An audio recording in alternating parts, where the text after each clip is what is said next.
Hey guys, NCS Fan 001 here, welcoming you to another weekly trophy list update. Today's date is Tuesday, January 28th, 2020. So this will have covered the 8-day period of January 20th through 27th. So we've got quite a bit to talk about today, not just in trophies, but in terms of other stuff in my life, mainly health-related stuff. If you follow my Twitter, you might know a little bit more about it, but we'll talk about that a little bit later in the video. So the main reason people come here is for the trophy update. So I worked on 3 games this past week to obtain trophies in. I mean, I played a little bit of Destiny 2 as always, but that's about the only other difference. So the 3 games I got trophies in this week. The first one is Discovery, the North American version of this game. So this is a Minecraft clone, and it's not a very good one either. We're going to say that right now. This is not a good game at all. It has a lot of different, like, block ideas, but it's not good because it doesn't have, like, a survival element to it or health elements or anything like that. It's purely just building, and it's definitely not as good or anywhere near as detailed as, like, Minecraft. But thankfully, the 100% is very, very easy and can be completed in, I think, 24 minutes is the minimum amount of time that this 100% takes. So you will need about, like I said, 20-something minutes to do it, 24 minutes. So the main trophy that's a problem in this game is this one, play together with a friend. You have to host or join a match and play together with one or more friends. And it can't just be a random online, it has to be an actual friend. So that was a bit unfortunate that that is a trophy, but it is very, very easy to get. I mean, you just have to play online with a friend, that's all. The game recommends to be played in VR for some reason. You don't need a VR though, so don't worry about that. Otherwise, the other 3 trophies are very easy. You just open up your inventory, which, you know, takes a couple seconds. So I got both of these trophies right around the same time. Then you have to travel more than 1,000 meters from the starting point, which is, it's going to show up in, like, the upper left of the screen what your coordinates are. So you just have to travel 1,000 meters in any direction. You can actually fly and do it, so nothing difficult there at all. Just fly 1,000 meters. And you'll get there no problem. This is the most time-consuming trophy in the game. You have to experience 1 full day in the world, which takes exactly 24 minutes. 1 hour in-game is 1 minute in real life. So the reason you're going to see some people have this game done in under a minute, though, is because they will not do anything in the game until, you know, 23-ish minutes have passed. Then they unlock this trophy at 24 minutes immediately. They will have traveled, you know, 999 meters in the first 23 minutes or so. There would definitely be ways to do this in under a minute or have it timestamped for under a minute. It's not hacking or anything. You just have to plan ahead and make sure your friend joins at that last possible second. But very, very quick and easy 100%. Doesn't take any skill or effort. Just need to find a partner to do it with. So this was, again, the North American version. There is a European version, and I believe there is a Japanese version as well. If you so desire, you can stack the games. And look at that, 2 of the trophies are considered very rare, so that's something, I guess. Anyway, then, Killzone Shadowfall. We are making quite a bit of progress here. Insurgent is 100% complete. The far harder of the 2 DLCs is now completed. I finished off the hacking ability. The hacking ability is, it's not that it's hard to level up, it's just really time consuming because, I mean, the bots are easy to outsmart and stuff, but they don't always use equipment and sometimes they kill you instantly and you have to hack 400 objects, which is quite a bit. So it's very time consuming, it's easy, but it just takes forever to do, so do keep that in mind when you're going for this trophy. This one is actually probably easier to boost if you wanted to boost it with another human player while you were boosting the supply box trophy, or not trophy, but the supply box ability for the Jack of all trades trophy. Because with that, you can each just put down a tactical echo emitter and just keep re-hacking each other's emitters, and that's all you have to do, and you can level it up much, much faster with no risk of death, so that is not a bad idea. Stealing ability is easy, though. As I talked about before, it doesn't take anywhere near as long. You just have to steal the abilities once someone goes down. I've talked about methods to get this trophy before. It's actually pretty easy. This one is annoying and grindy, but due to how unpopulated the servers are, you shouldn't have a problem finding a lot of empty lobbies to do it in. It just takes time to find the collectibles. I highly recommend trying to get games on Penthouse because it's the smallest map and the easiest to navigate for these. And then 25 kills with each of the 3 retro weapons, nothing difficult there. Maximum level for each of these abilities. None of these are difficult to level up. I'd say the Tactical Echo Emitter is the easiest, then the Guard Drone, then the E-Pulse Emitter is the hardest to level up. It takes the most time. But really, none of these are particularly hard. I'd say that they're all, along with the Stealing ability, they're all easier than the Hacking ability. And then I finished the campaign in Elite mode. So let's go over the levels on Elite mode, what to expect real quick. Chapter 1 is purely like cinematic and just walking around and just following orders. Nothing difficult about Chapter 1, there's no combat. Chapter 2 is very easy and relatively short as long as you play the first part stealthily and play, you know, somewhat carefully in the outdoor part. You won't have a problem with it. Just hack the whatever they're called, the alarms, as quickly as possible. Chapter 3 wasn't too bad either. That one is the one where you're up on the spaceship. Really, as long as you just play it carefully and don't step out in front of the solar areas at the very end of the level, you should be fine. It's a pretty easy level overall. You just have to be careful in that room with the giant spinning turbines when you have to put down the 4 Petrosite capacitors and you have those things spinning around that you have to avoid. That's probably the hardest part of that level just because it's an easy way to instantly die. And do remember that you can always save your game, or after every chapter of the game, you back out and upload your save to the cloud, so it's really just more of a matter of trial and error, but you don't get checkpoints and missions, which is by far the worst part. Because I didn't die on Chapter 1, I died, I want to say, 4 or 5 times, I think, on Chapter 2, but that's only because I was getting back into the swing of the game and hadn't played in so long and was just doing stupid things. It's not a hard chapter, I was just being stupid. You can easily finish it with 1 death or no deaths. Chapter 3, I didn't die. Chapter 4 is the one where you start out clearing out the ISA building. That one I died once on it early on, and that was it. And it's not too difficult. You just have to be kind of careful, especially when you're in the train section, because it's really easy to die in one hit from a train running into you. Chapter 5 is long. It has some stealth sections, but it's not a whole lot of enemies, and I didn't die in it at all. Chapter 6 was the first one that really gave me trouble. That's the one where it's really, really long. You're escaping the Helgen side of the wall with Echo's help, and the first part of the mission is just stealth and following orders. Then you have to get through some stealth sections where you can actually kill stuff. Then you get through like a section where you have to cover Echo. The hardest part's the very end of the level, just because you have to hold off against a huge group of Helghast. And because on this mission you don't get your owl, so you can't be revived. I died like maybe 3 or 4 times on that chapter, almost entirely in that final section, so that's the first time where I legitimately died more than once in a chapter. And then Chapter 7, you know, Chapter 7's interesting. A lot of people say Chapter 7 is like the hardest one purely because of that final battle. I finished that final battle in 1 try, like with no difficulty. I don't know how. But I got through that final battle in 1 try with no difficulty. I died once on the chapter right at the beginning when you have to go through freefall because I missed the landing because I'm stupid.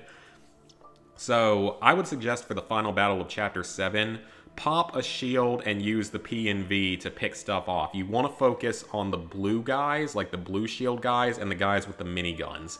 Because it was discovered by people on forums that however many enemies are left when you get told to get into the turret after that, that's the number of enemies that you have to kill while in the turret. So if you have 6 of the blue shielded guys left alive at that point in time, that's how many you're going to have to kill in the turret section.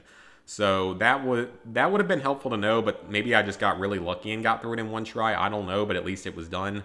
Chapter 8 I didn't die in. Chapter 8's really easy. Chapter 9 I died on like twice, but they were both in that final battle because of just stupid crap happening that wasn't my fault. Like the first time, the owl didn't revive me, even though I had called him back already, and I didn't think he was recharging, but he wouldn't revive me for some reason. And the second time, I don't remember what happened the second time, it was like, I was trying to pick up a health pack and the game wouldn't let me, and I just died in the process of it, so both times were kind of BS deaths, and that chapter's annoying because it's so long. And then finally, Chapter 10 is extremely easy. It takes like 5 minutes. It's just the snipe. You just have to disable 2 things and then grab the sniper rifle and do the sniping. And I even got alerted in that mission and just sprinted through, so it's actually pretty easy. So that is Insurgent. It is done. I'm glad to have that over with. That's the harder of the 2 DLCs by far, and the least fun of the 2. Intercept is actually pretty fun. I actually really kind of like the co-op mode. It's a fun game mode. And its trophies are relatively easy. You have to get 250 kills with the Breacher Shotgun, 250 with the LS-70. I'm probably pretty close on this. I haven't used this class yet, but it's not difficult. I did the 50 revives. That was pretty easy. I did the 250 tactician kills, which was also very easy because the turrets are generally pretty good. So those trophies, these first 4 trophies are all class specific and easy, as are the 5 brutal melee kills in each of the 4 combat roles. That is not difficult at all. I've already gotten them all done for everything except for the sniper class, the marksman class. These 2 trophies are the problematic ones because this one, it's not difficult, it's the fact that the game doesn't keep track of it. There's no stats for any of these trophies for some stupid reason. Okay, that's not entirely true, there is a stat for this one, but you have to get to tier 3 for the class for it to even come up. So I recommend keeping track of your own banked points for this trophy and just keep track of it over time, and you should be okay if you do it that way. 50 wins is actually pretty easy. You can do it in 2-player games with a partner. Technically, you can actually do it solo if you're good enough, though I wouldn't recommend trying to do it solo because the games will take forever. But playing with a partner, if you're both decent at the game, you can finish games, the 1,000-point games, in 10 to 15 minutes. If you have a full 4-player group, you can probably do the 1,500-point games even faster than that. So really not difficult trophies overall. As for, I've written down sort of my stats for it, my approximate stats for it. I'm going to pull that up real quick. So I'm assuming I'm getting pretty close on the Breacher Shotgun. I need to bank, I think, at most 2,000 more points as the Assault and at most 1,500 for the Medic. I know for a fact I am done with the Tactician. I know for a fact I've banked at least 2,500 because I started keeping track. And I only need 38 more co-op wins, so it's not too bad. We're working on it slowly. I've got a partner for it, just for whenever we have time to work on it, so it's not too difficult. Now, as for the DLC, for the standalone game, which I will hopefully be able to auto-pop all the trophies in, I need approximately 120 to 130 more minigun kills for a trophy, around 79 more jetpack kills, and these numbers are pretty rough estimates. They're a little bit high. So just in case, so I can try to auto-pop everything instantly.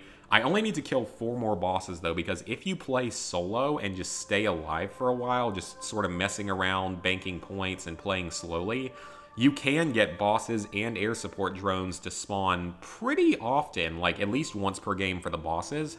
So I only need to kill 4 more bosses and about 23 more of the air support drones. That's not too bad. I mean, that's definitely good progress on those because those are the more time-consuming trophies. I still need to get about 400 more headshots, though, so that's going to be a little bit annoying because the headshots don't always come naturally, but it's just a grind. That might be the only one that doesn't auto-pop. I might just have to grind that out alone, but none of it's difficult. It's not a difficult DLC at all. It's a pretty fun one, so I'm glad to be making good progress on that.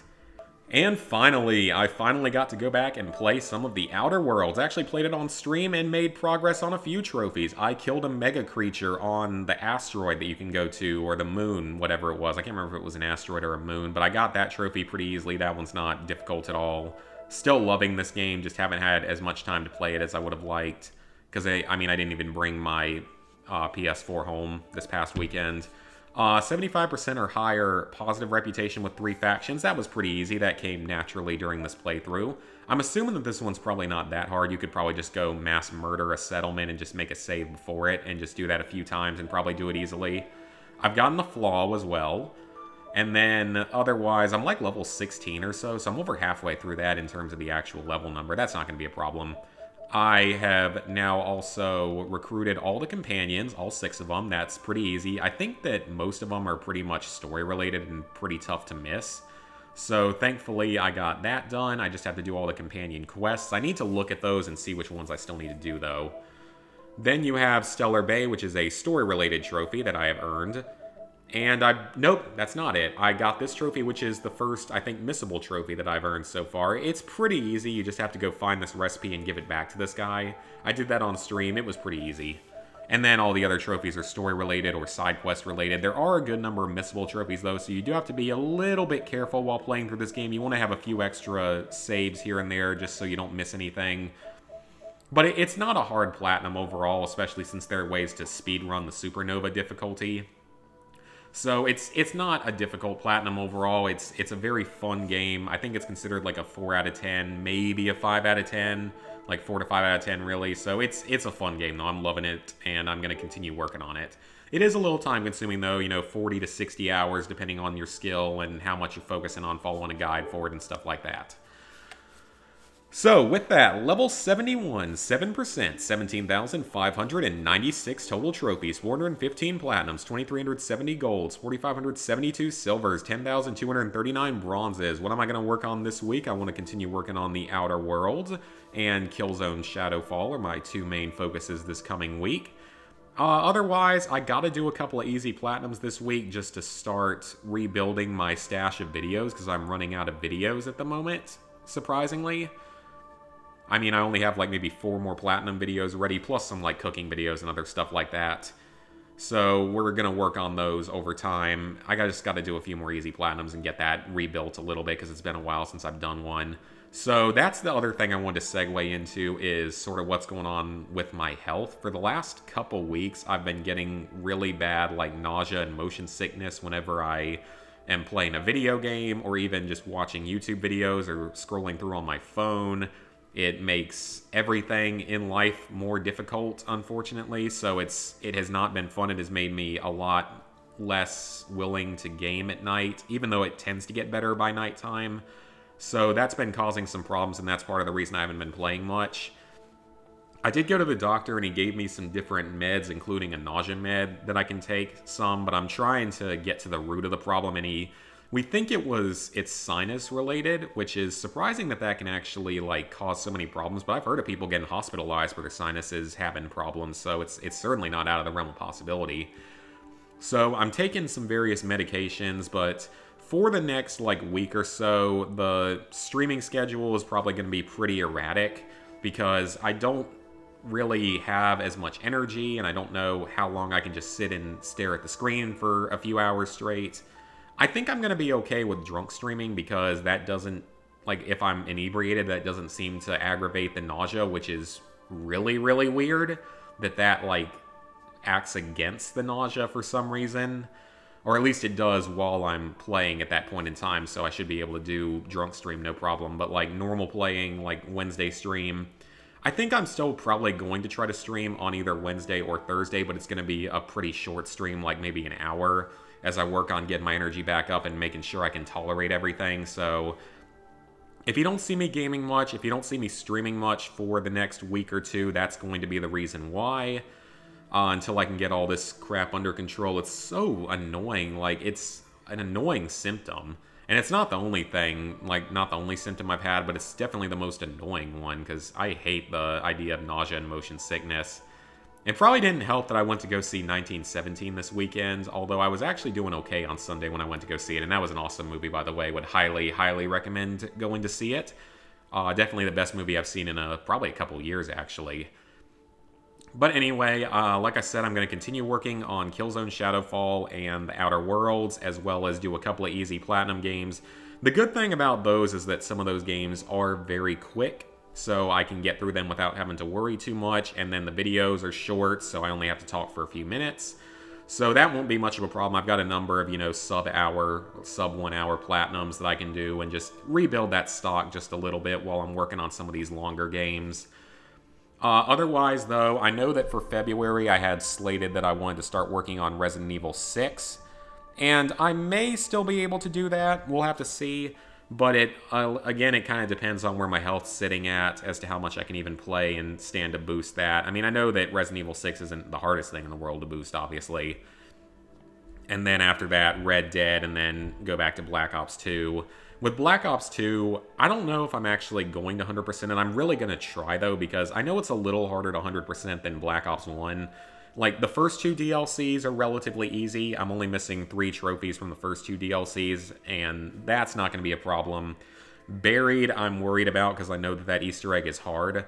And Origins, I know that Origins is relatively easy on the Black Ops 3 version to do everything in, but that on the Black Ops 2 version, it's a lot harder because it's a lot buggier, not as much because it's a difficult Easter egg, but just because it's a buggy game at that point and a buggier map, well, like with the getting inside of the giants and stuff. So Hopefully, though, I will be able to finish that, because that would give me every exclusively PS3 Black Call of Duty game, which would really be something to be happy about. I mean, yeah, I don't have Ghost done yet on PS3 or PS4, and I'm not gonna do the PS3 version of Advanced Warfare because there's no point.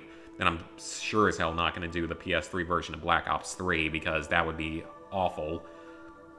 But it would be cool to get at least all of those done, because that would be all the PS3 exclusive Call of Duty games, or PS3 era exclusively Call of Duty games, which would definitely be something to be proud of.